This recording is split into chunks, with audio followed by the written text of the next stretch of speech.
Hello and welcome to Every Movie Ever. I'm your host, Eric, and this is, of course, the show where we are reviewing every movie ever made, starting today with Annie.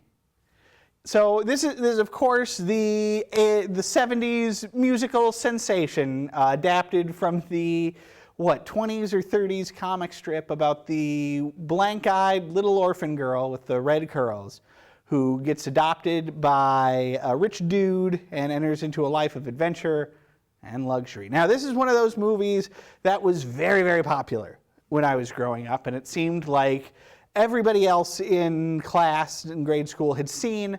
I, however, had somehow managed to make it to this ripe old age without ever having seen Annie. Of course, I know the broad strokes.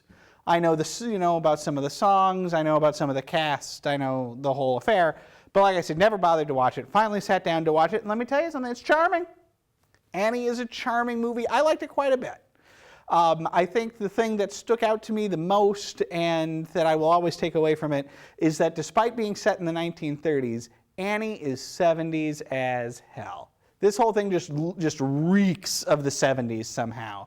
Just the look of the film stock, the whole thing just feels, despite that 30s veneer, very 70s, which only endears me to it, as does the tremendous cast. Not only is the little girl who plays Annie terrifically charming, which is hard to do, right?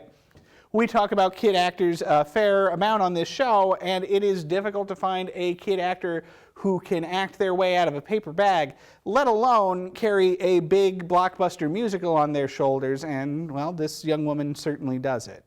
In addition to her, you, of course, have the terrific Carol Burnett playing the orphanage owner in this movie. She's always a good time.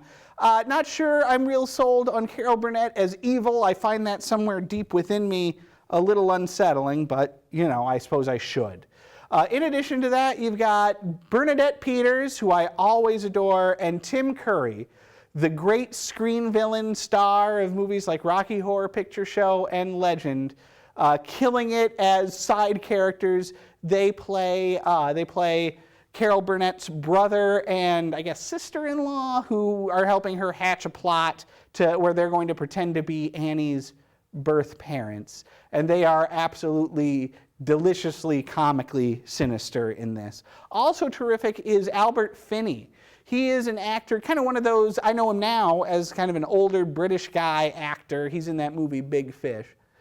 He's not a guy that I've ever given a whole lot of thought or attention to, but I found him very enjoyable in Annie. He plays Rich Uncle Moneybags, or whatever the heck his name is, and he's terrific.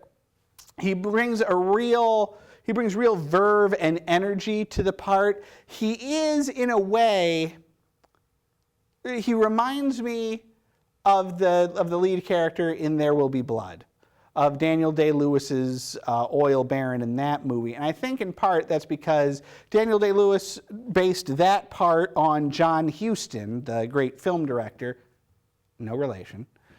And Albert Finney seems to be basing his portrayal of Pennybags or Moneybags or whatever his name is on John Huston as well, which shouldn't be terribly surprising because I believe, and this is where my poor research hits me once again, I believe John Huston is involved in this production. I want to say he's the director. Let's turn now to the box graphics to see if I'm correct. Well, there you have it. In any event, Annie, an enormously charming movie, I think certainly deserving of its reputation as a children's cinema classic. 3.5 stars.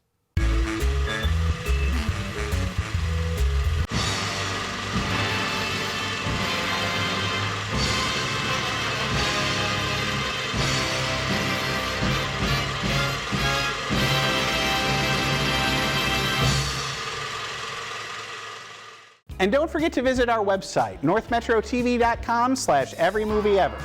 There, you can watch reviews of every movie we've ever covered here on the show, as well as complete episodes.